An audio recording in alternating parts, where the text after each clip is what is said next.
नमस्ते, स्वागत छ यहाँहरूलाई मेरो च्यानलमा। आज म यहाँहरूलाई पकाएको गोलबडा र सिद्रा माछाको अचार बनाएर देखाउँछु। अचार बनाउनको लागि मैले कराई तताइसकेको छु। अब यसमा तेल राख्नुपर्छ। त्यसपछि मैले लिएको छु यो सिद्रा माछा। अब यो माछालाई चाहिँ रातो हुने बेलासम्म भुट्नुपर्छ। माछा चाहिँ यतिको भएपछि रेडी भइसकेको छ। मैले यसलाई एउटा प्लेटमा राखेँ।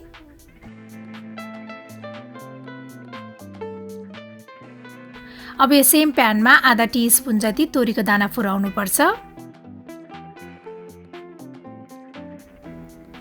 त्यस्तै मैले यो सुकेको खुर्सानी पनि राखेँ।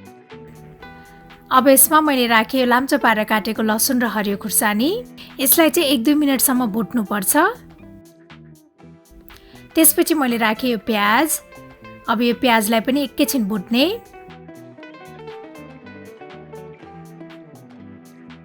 प्याज यतिको भएपछि मैले यसमा राखेँ बेसार, जिरा धनिया पाउडर, थोरै रातो धुलो खुर्सानी, यो चाहिँ अप्सनल हो, अनि नुन स्वाद अनुसार। यो सबैलाई एकपटक राम्रोसँग मिक्स गर्ने। अब यसमा यो मसिनो पारेर काटेको गोलबडा पनि राख्ने।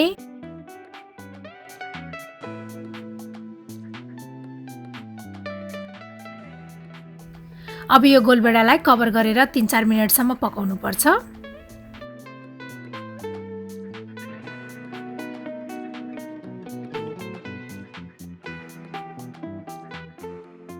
गोलबडा चाहिँ राम्रोसँग पाकिसकेको छ। अब यसमा अघि हामीले फ्राइड गरेर राखेको माछा पनि राख्ने।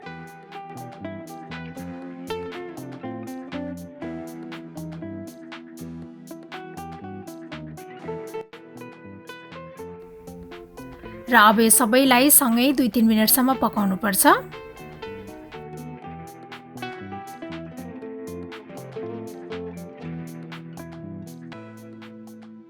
अब हाम्रो यो गोलबडा र सिद्रा माछाको अचार चाहिँ लगभग रेडी भइसकेको छ। यसमा चाहिँ मैले 1 चम्चा जति कागतीको रस राखेँ। त्यस्तै अब यो मसिनो पारेर काटेको हरियो धनिया पनि राख्ने। अब हाम्रो यो पकाएको गोलबडा र सिद्रा माछाको अचार चाहिँ सर्भ गर्नको लागि रेडी भइसकेको छ।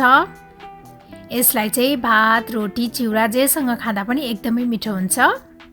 मलाई आशा छ यहाँहरूलाई यो पकाएको गोलबडा र सिद्रा माछाको अचारको रेसिपी पक्कै पनि मन पर्यो होला।